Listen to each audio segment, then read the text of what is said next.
Class 11th work energy and power. अब इसमें conservation of energy से रिलेटेड कुछ ऐसे प्रॉब्लम रह गए हैं जिनको बताना है। ये प्रॉब्लम्स चेन से रिलेटेड ज़्यादातर कहीं आ जाता है कि एक चेन को मेज पर रखा गया, टेबल पर रखा गया, तो उसका कुछ पार्ट टेबल पर कुछ नीचे लटक रहा, फ्रिक्शन नहीं है तो, और फ्रिक्शन है तो, उससे रिलेटेड प्रॉब्लम। तो पहला प्रॉब्लम आप बोर्ड पर देखें, ये पहला प्रॉब्लम है। This is your first problem. पहला प्रॉब्लम यह है कि एक चेन एल लेंथ की चेन, टोटल लेंथ एल है, टोटल लेंथ एल है, एल लेंथ की चेन, इसका 2l/3 लेंथ टेबल पर है और l/3 हैंगिंग है, l/3 हैंगिंग है। अब ये चाहते हैं कि अगर ये यहाँ से स्लिप कर जाए, ऐसे स्लिप कर जाए तो नीचे गिर जाएगी। चेन टेबल से स्लिप कर गई, नीचे गिरी, तो उसकी क्या वेलोसिटी होगी? तो इसमें फ्रिक्शन नहीं है। तो फ्रिक्शन जब नहीं होता है तो एनर्जी कंजर्वेशन लॉ लगाया जाता है। और हमारा एनर्जी कंजर्वेशन लॉ ये ब्लैक बोर्ड पर चमक रहा है, इसको याद कर लीजिए। KF + UF = KI + UI। ये हाँ क्या, final kinetic energy plus final potential energy of the system = initial kinetic energy plus initial potential energy of the system. इसको याद रखिए, इस पर तो कई सवाल कर चुके हो, और ये अगर याद रखो तो तुम्हारे जिसमें एक्सटर्नल फोर्सेस और फ्रिक्शन ना दिए हों उनको इसी से लगा लोगे। तो what is kinetic energy final ½ बहुत सिंपल। पोटेंशियल एनर्जी ये पूरे जब ये चेन नीचे आ जाएगी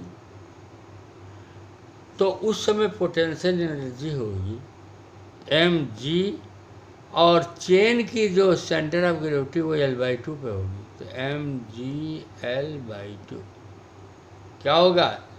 और माइनस क्यों? क्योंकि इस रेफरेंस फ्रेम से ये जो हॉरिजॉन्टल सरफेस है नीचे है, इसलिए होगा।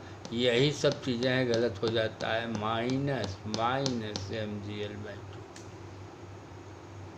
अब आइए, इनिशियल काइनेटिक एनर्जी 0, क्योंकि पूरी चेन 0 थी, छोड़ा था बाद में, तो इसलिए 0 माइनस, अब ये L/3 हैंगिंग है, इसका वेट होगा mg/3, और इसका सेंटर ऑफ ग्रेविटी L/6 पे है, तो ये L/6 मल्टीप्लाई कर दो।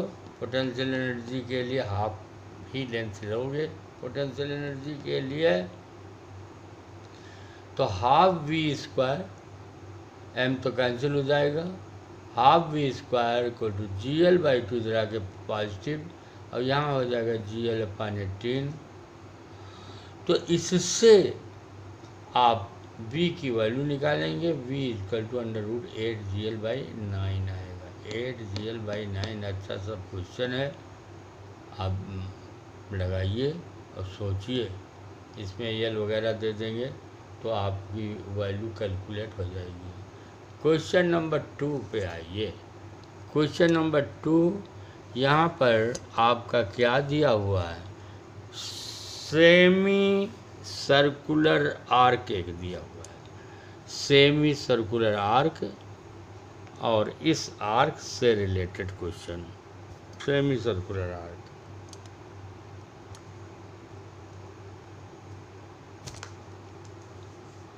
ये सेमी सर्कुलर आर्क है, उसी से रिलेटेड आपका प्रॉब्लम है।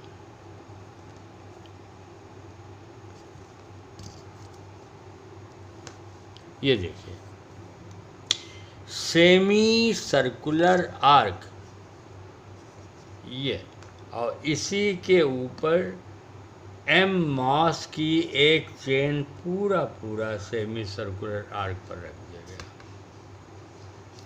अगर इस बी एंड को थोड़ा सा खींच दिया जाए तो ये पूरी चेन यहाँ से, क्योंकि फ्रिक्शन है नहीं, पूरी चेन खिसक के यहाँ गिर जाएगी। तो कौन सा लॉ लगाएंगे? Conservation of mechanical energy. ये देखिए, जो हमने पिछले क्वेश्चन में बताया, K F plus U F equal to K I plus U I. तो kinetic energy final half m v square तो होता ही है, माइनस ये माइनस ये पूरी लेंथ यहाँ से यहाँ तक कितना होगा, pi R by 2, pi 2 pi R होता है। तो ये हो जाएगा, ये यहाँ से यहाँ तक केवल पाई आर ही होगा। ये लेंथ यहाँ से यहाँ तक पूरा 2 पाई आर होल सरकमफेरेंस होता है, तो ये केवल पाई आर होगा। तो जब ये केवल पाई आर होगा तो इसको 2 को हटा देंगे, तो एम जी इंटू 2 रखेंगे, तो एम पाई आर लेंथ हुआ और उसका सेंटर ऑफ ग्रेविटी हाफ पे होगी। देखिए, ये तो पूरा पाई आर होगा और यहाँ सेंटर ऑफ ग्रेविटी होगी, पाई आर बाई 2 लिखना ज़रूरी है।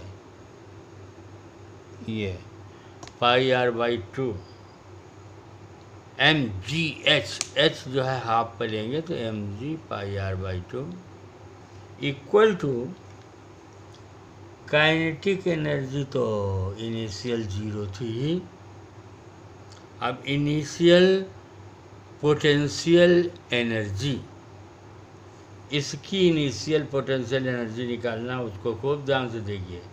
अब या तो potential energy R D theta से निकालिए, क्वेश्चन मैंने बताया था पहले, आर डी थीटा से पोटेंशियल एनर्जी पूरा निकाल सकते हो इंटीग्रेशन से, या तो इसका सेंटर ऑफ मास,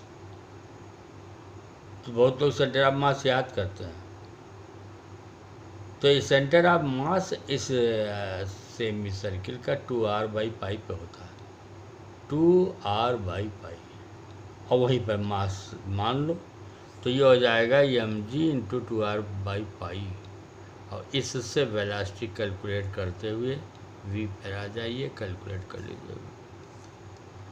और फिर हमारा क्वेश्चन नंबर 3, बहुत बढ़िया सवाल।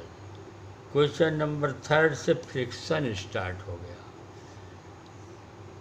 एक चेन यहाँ से यहाँ तक L लेंथ की है, मान लो ये L लेंथ की चेन है, टोटल लेंथ हमने इसका L मान लिया है, ये हमारी L लेंथ की चेन है।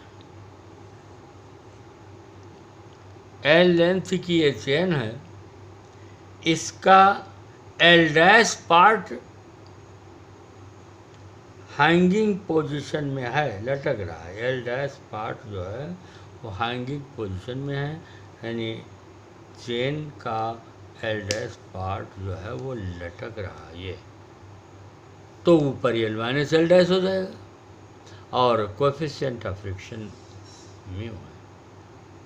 तो जब ये इधर आने की कोशिश करेगा तो फ्रिक्शनल फोर्स ये इस डायरेक्शन में वर्क करेगा, फ्रिक्शनल फोर्स इस डायरेक्शन में, ये F will act, frictional force उस डायरेक्शन में Fs विल एक्ट, Fs कर दो, Fs will act in this direction, और वो बैलेंस करता है,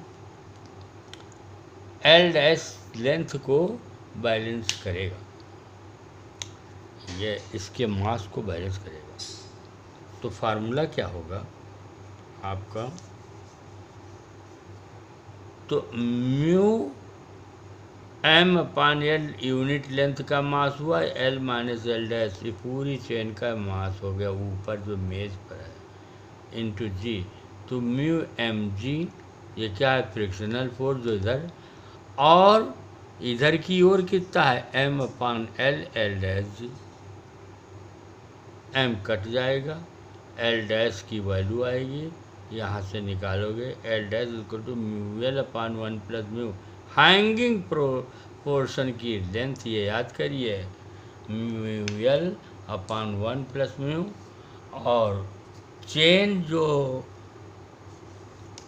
टेबल पर जितनी चेन है उसकी लेंथ है L अपान 1 प्लस म्यू, इसकी कितनी है, mu L upon 1 plus mu, और इसकी कितने हैं, L अपान 1 प्लस म्यू। इसको याद भी रखिए, जब कहीं न्यूमेरिकल आए तो वहाँ यूज कीजिए, और न्यूमेरिकल यही आ जाए तो इसे लगा लीजिए।